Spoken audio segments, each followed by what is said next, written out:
In a video I published last week, I showed how Osmo 360 footage had noticeably more edge warping compared to the Insta360 X5.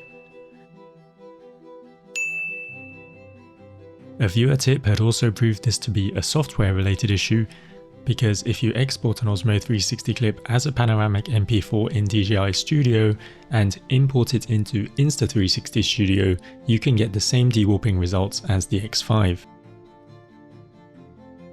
Now, while I was worried about how long a fix would take, it seems DJI was already on the case. In the latest DJI Studio update for both Windows and Mac, as well as in the DJI Mimo app for iPhone and Android, there's now a brand new image distortion correction option that dewarps footage using the same technique as Insta360 Studio.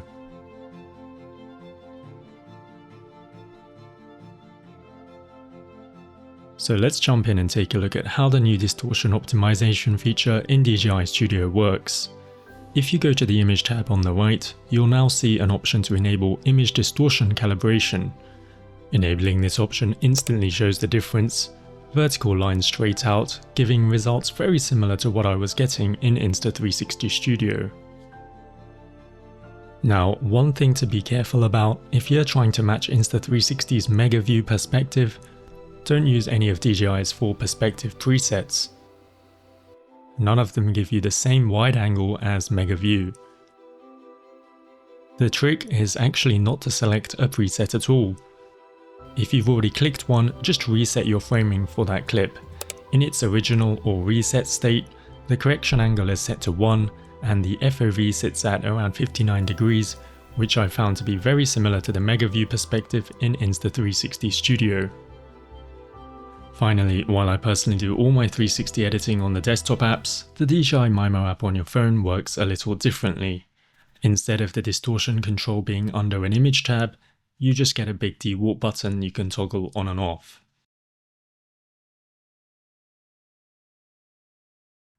Now you can still adjust the FOV by pinching the screen, but unlike DJI Studio, there's no way to manually enter exact values for FOV or lens correction. And one important difference, when you first edit or reset a clip in DJI Mimo, while the lens correction appears to be set to 1, the default field of view is noticeably narrower than DJI Studio.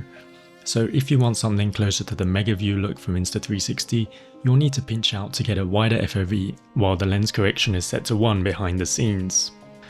It would be really convenient if DJI just made this mega wide perspective a dedicated preset, since it's a look I use pretty often, and having it as a one-tap option would make things simpler and less confusing.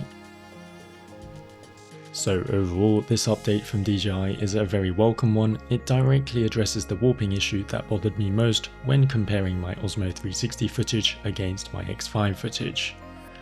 To wrap things up, here's some more sample footage so you can see the difference the new distortion control option makes in action.